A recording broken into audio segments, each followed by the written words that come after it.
Hello, lovely Sunday morning, and we're sat in our back garden, the sun's out, looking at our pond. The horrible black pipe at the back there, that's got to be submerged yet, but it means me getting in there and wading around in it, and the water's a bit cold to actually do that. But everything's just suddenly come out, it's absolutely gorgeous. So I thought what would be nice is just take a little wander around the garden so you can see what we've got, as we spoke about. And here we go. So we've got some box there in box balls, and just coming along here, and we've got a large box here, literally, with some bamboos in it we've been given. And the idea is that they grow up and up and up, and then obscure those houses, which would be rather pleasant. And then we've got the steps. This chap here is a hibiscus given to us some years ago by Chris's brother, actually, as a wedding anniversary present. It comes out every year. It's got little tiny white flowers on it, roughly about September, which is brilliant. And behind that is an elder. This one's called Sorbicus, and it grows to about 15-20 foot high every year, and all that growth has been in the last 2 weeks or so. Anyway, moving up the steps, we've got the start of a hedge here. This came from the front garden, and it will develop into quite a nice hedge, more box. And then this is the rose garden. Chris is rather partial to roses, and they're springing up all over the map at the moment. And as we move up further, we can see here, this has actually got irises and hollyhocks, and you can see there some blackcurrants forming, and there's more blackcurrants, and another new hedge, which is a part of the one behind me. And then these are called yuccas, very spiky, and that one last summer put up must have been 9-10 foot spike, a big white candelabra of flowers, absolutely gorgeous. They're meant to die afterwards, but that looks more than alive. Moving around, and we've got here in the shadows, we've got more blackcurrants and roses. And this fella, the Acer, has just come out. It's absolutely magnificent. Fairly elderly now, but I think it must be about 20 years old. My mum bought it out of the Daily Mail and gave it to us. But it's been a stalwart of the garden. And we've got cherries there, curly hazel, and then the apple tree. Isn't that gorgeous? That's just come out there. And then we've got more hollyhocks, and indeed, this is called a dracaena, sort of our answer to a palm tree, if you like.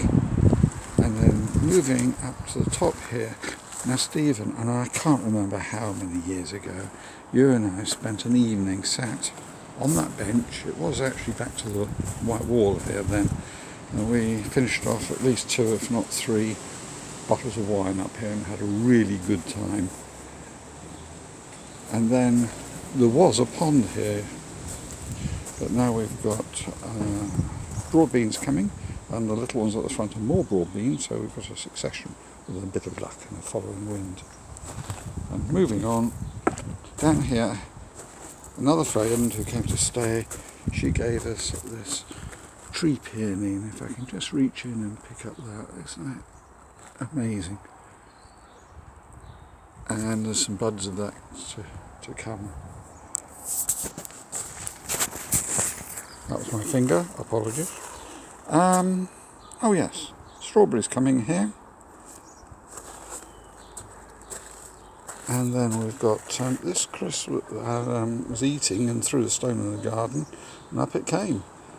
And it's a cross between an apple and a peach, and the name of which I can't remember, I'm sorry. Here we've got a bird house and bug house, and a standard box again. And around the other side of the tree, unbelievable amount of digitalis, or foxglove, everywhere, which is brilliant news. And Aquilegias, the tall things flopping And then when we spoke last on the phone, I said I'd just put up a runner tunnel. Well, there it is. And the idea is we plant the runner beans down the bottom. They grow up and across, and we've got a tunnel of runner beans. That's the theory. Might put some squashes, which is coming up as well. And then we've got various bits and pieces. I've just spotted there a dandelion. That fellow's coming out later. And then steps, and we're back down onto the main bit of the patio here. And this is an ordinary peony coming out with lots of buds. This is a big blousy pink job, rather pleasant. And that's an alder tree in front of us here. There was a pear outside the front door. I thought about bonsaiing it and killed it, so we've got the ones. I planted it in the garden in this case. And then swinging around, painted the wall last year and had to take the rose down, and I redid it and put it up there. And all this greenery has come out in the last 3 or 4 weeks. Absolutely superb. A friend owns a second-hand business, and she also has new things, so we bought these rocking chairs from Jill, and we've had them about 4 years or so, and it's a sort of French, if you like, to it. And then here we can see all the tulips and daffs have now gone over, and the aquiledias are coming along. And the aquiledias, sometimes called grandma's bonnets, and the variety we've got, if I can just zoom in on there, it's blowing in the wind as it were. We've got a yellow inner and a purple outer. They seed everywhere, they're absolutely superb. And then here we are back on the pond. This is azalea. I love that. Came out of Chris's mum's garden after we sold the house. And the lavender, standard lavender. The pond has got fish in it. They're very reluctant to show themselves. And we've got loads of tadpoles and water boatmen and frogs. Oh boy, are they tuneful at night. Frogs. And then out of scrap wood, the whole thing cost me nothing. This bird feeder. The feeding things we bought, but everything else is completely scrap and old paint and so forth that's around. We've got a chuff with that. And we're having all sorts of chaffinches and blue tips. We had a goldfinch one afternoon. So moving down here, we're going around the corner, and this is the business end of things. And this is the bonsai side. If I stand back here, you'll get some idea of them. I ran out of knowing where I was with what I was doing to each one, so I started putting labels in and numbered them. 125. Ooh, wow. But there's some lovely little examples here. That's a Scots pine, and this beech is still thinking about coming out. That's the beech next to it. There's a larch there. This box almost died. It was part of that hedge around the other side. So I put it up, and we've got quite an interesting one happening there. This is a cherry that's just finished flowering. You can just see 1 or 2 on there. That's a Nobike. Sorry about pronunciation, but it's quite a common one. And this was it sounds ever so grandiose. It was outside the shop of the wine merchant we go to, mainly because he sells a very nice wine. And it had exploded out the pot, and it was lying there with its mate. So his mate's been dug in outside the wine merchant, and he gave me this. I just had to roll it at that time.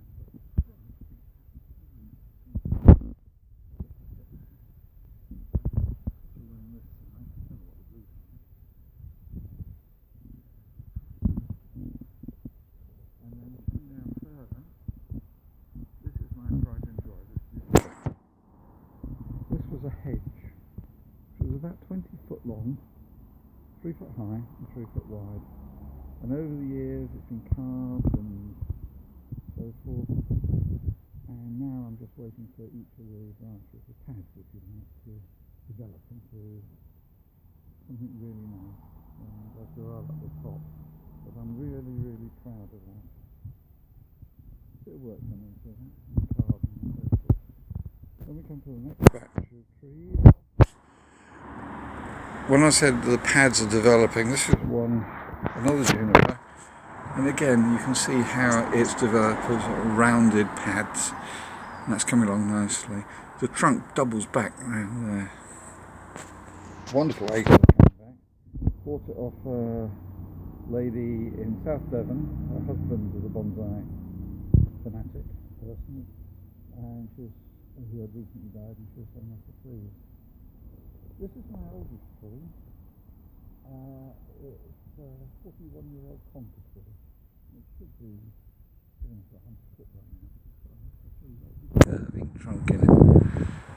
There's a larch tree, and each one of those cones has a purple flower. Again, about 2 weeks ago, and it's made all those cones. And then again, we've got more trees. These are trident maples. There's a honeysuckle there. This here is very, very brittle. It did have a top knot. We laughed at it. I took it off when I was trying to adjust it, much to my chagrin. This is the sycamore is the one that I've worked on most of all. I started that in 1989 as a seedling. Not my oldest, because the conker tree was the oldest. And next to it is a ginkgo. Now, you might know ginkgos from traditional Oriental cuisine and so forth. And that little stone there is a fossil of the ginkgo leaf. And I found it in the garden. And there we are, the ginkgo. The larch there. A friend of ours has got 30 acres of these, so let me loose in there. I've only had that training for about 3 years. I'm just coming back. And we've got more trees there. Again, this juniper I've grown from a cutting. It was in next door's garden actually, in the front there, and then they moved. Well, just before they moved, they let me have it back, and it's really very, very good. And this is the nursery, if you like. All these trees here, again, they're still numbered, and these are ones that are just ready, coming on and doing things and so forth. Now then, I'm going to have to juggle this because I need to open the shed door. This is my pride and joy. Some people say it's big enough to have its own postcode. And there we go. Welcome to my domain. It's been so cold in the mornings, frosts and so forth, all this lot is in here. And I daren't put them out. These are dahlias, pom-pom and stars. And these are actual tomatoes.